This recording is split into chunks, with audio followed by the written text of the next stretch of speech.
మండలాలు చేరి 106 మండలాలు కానున్నాయి. హెచ్ఎండిఏలో కొత్తగా చేరే మండలాలు. రంగారెడ్డి జిల్లాలో ఇప్పటికే 22 మండలాలను హెచ్ఎండిఏ పరిధిలో ఉండగా కొత్తగా మరో 5 మండలాలు మాడుగుల, కడతాల్, కేశంపేట, తలకొండపల్లి, అమన్గల్లు చేరనున్నాయి. సిద్దిపేట జిల్లాలో ఇప్పటికే 3 మండలాలు ఉండగా కొత్తగా జగదేవ్పూర్, గజ్వేల్, రాయపూల్ చేరనున్నాయి. మెదక్ జిల్లాలోని ఇప్పటికే 5 మండలాలు హెచ్ఎండిఏ పరిధిలో ఉండగా కొత్తగా మాసాయిపేట మండలం చేరనుంది. సంగారెడ్డి జిల్లాలో ఇప్పటికే 8 మండలాలు ఉండగా కొత్తగా మరో 3 మండలాలు కొండాపూర్, సదాశివపేట, చౌటకూరు చేరనున్నాయి. యాదాద్రి జిల్లాలో ఇప్పటికే 5 మండలాలు ఉండగా కొత్తగా మరో 5 మండలాలు రాజాపేట, యాదగిరిగుట్ట, తుర్కపల్లి, సంస్థాన్ నారాయణపురం, వలిగొండ చేరనున్నాయి. కొత్తగా చేరే జిల్లాలలోని మండలాలు.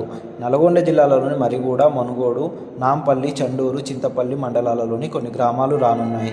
వికారాబాద్ జిల్లా హెచ్ఎండిఏ పరిధిలో కొత్తగా చేరనుంది. ఇందులో నవాబ్పేట, పరిగి, పూడూరు, వికారాబాద్, మోమిన్పేట మండలాలు కొత్తగా హెచ్ఎండిఏ పరిధిలో రానున్నాయి.